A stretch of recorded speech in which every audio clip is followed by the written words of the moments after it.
Kovvur MLA Prashanti రెడ్డిపై అనుచిత వ్యాఖ్యలు చేసిన వైసీపీ మాజీ ఎమ్మెల్యే ప్రసన్న కుమార్ రెడ్డిపై కర్నూలు జిల్లా ఆలూరు పోలీస్ స్టేషన్లో టీడీపీ నాయకురాలు వైకుంఠం జ్యోతి ఫిర్యాదు చేశారు.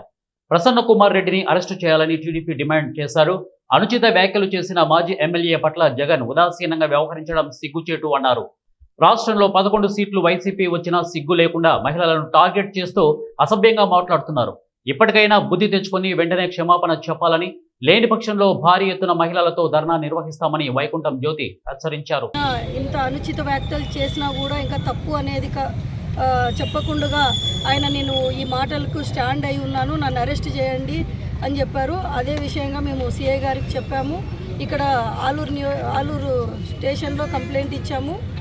ఆయన తీసుకుని వచ్చి అరెస్ట్ చేసి ఇక్కడ మన ఆలూరు నియోజకవర్గంలో మహిళలకు ఇట్లా రాష్ట్రం మొత్తంలో ఉండే మహిళలకి ఇట్లా ఎవరు మాట్లాడకూడదని చెప్పేసి ఇవాళ మనం గతంలో చూసాము. జగన్మోహన్ రెడ్డి ప్రభుత్వంలో ఇట్లా మహిళల గురించి అనుచిత వ్యాఖ్యలు చేసినా ఆయన ఏం ఖండించుకోకున్నట్ల ఇలా విచ్చలవిడిగా వీళ్ళు లీడర్స్ అందరూ మాట్లాడుతుంటే కూడా ఆయన ఎప్పుడు ఇది తప్పు అని చెప్పకున్న దానికి మనమందరూ చూసాము. 11 సీట్లు వచ్చినా ఇప్పటికీ కూడా వీళ్ళు ఇంకా సిగ్గు లేకోకున్నట్లుగా మహిళల్ని టార్గెట్ చేస్తూ మహిళల్ని అసభ్యకరంగా అనుచిత వ్యాఖ్యలు చేస్తూ ఉన్నారు.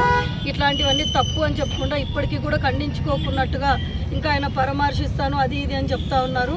గతంలో చూసినాము హోంమంత్రి అంటే ఒప్పుకునే ప్రసక్తే లేదు. మిస్టర్ ప్రసన్న కుమార్ రెడ్డి గారు, జగన్మోహన్ రెడ్డి ఇట్లా వాళ్ళని వెంట పెట్టుకొని ఈ విధంగా నువ్వు ఏ రోజైతే నువ్వు తల్లిని చెల్లిని గౌరవించలేదో ఆ రోజే నుంచే నిన్ను చూసే నీ కాడ ఉండే నీ అనుచరులు కూడా ఇట్లా మహిళల్ని అసభ్యకరంగా మాట్లాడుతూ ఉన్నారు. ఇప్పటికైనా కానీ గుర్తెరిగి ఇప్పుడు 11 సీట్లు వచ్చాయి. ఇంకా ఒకటి మహిళల్ని గుర్తించి 33% రిజర్వేషన్ ఇచ్చి రేపు 2029 శాసనసభలో 60 మంది మహిళా